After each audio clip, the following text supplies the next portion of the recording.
Israel பிரதமர் பிரிட்டனில் கால் வைத்தால் உடனே கைது செய்ய வேண்டும்.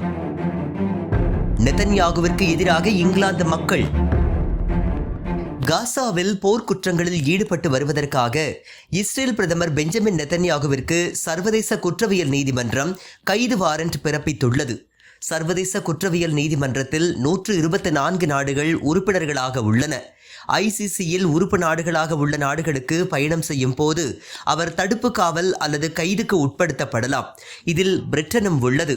எனவே இஸ்ரேல் பிரதமர் நெதன்யாகு பிரிட்டனுக்கு வந்தால் அவரை தடுப்பு காவலில் வைக்க வேண்டும் என அந்நாட்டை சேர்ந்த பெரும்பாலான மக்கள் விருப்பம் தெரிவித்துள்ளனர். நவம்பர் 22 அன்று நடத்தப்பட்ட ஃபைண்ட் அவுட் நவ் கணக்கெடுப்பில் சர்வதேச குற்றவியல் நீதிமன்றத்தின் வாரண்டை செயல்படுத்தி நெதன்யாகுவை கைது செய்ய வேண்டும் என 42% மக்கள் கருத்துக்களை தெரிவித்துள்ளனர். வெறும் 14% பேர் மட்டுமே நெதன்யாகு சிறையில் அடைக்கப்படுவதை விரும்பவில்லை. கிட்டத்தட்ட 2/3 பங்கு தொழிலாளர் வாக்காளர்கள் இஸ்ரேலிய பிரதமர் இங்கிலாந்திற்கு விஜயம் செய்தால் அவரை கைது செய்ய வேண்டும் என்று குறிப்பிட்டுள்ளனர்.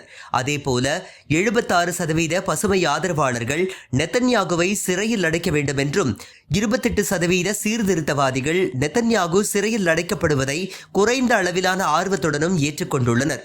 இஸ்ரேலுக்கு ஆதரவாக பிரிட்டன் அரசு செயல்பட்டு வரும் நிலையில் அந்நாட்டு மக்களின் இந்த கருத்து பெரும் பரபரப்பை கிளப்பியுள்ளது. இந்த வீடியோவை உங்களுக்கு வழங்கியது www.aliaonlinestore.com. இந்த இணையதளத்தில் நீங்கள் ட்ரை ஃப்ரூட்ஸ், நட்ஸ், அதே மாதிரி குழந்தைகளுக்கு தேவையான டாய்ஸ் உள்ளிட்ட பல பொருட்களை நீங்கள் வாங்கிக்கலாம். ஒரு தடவை இந்த இணையதளத்தை விசிட் பண்ணி பாருங்கள்.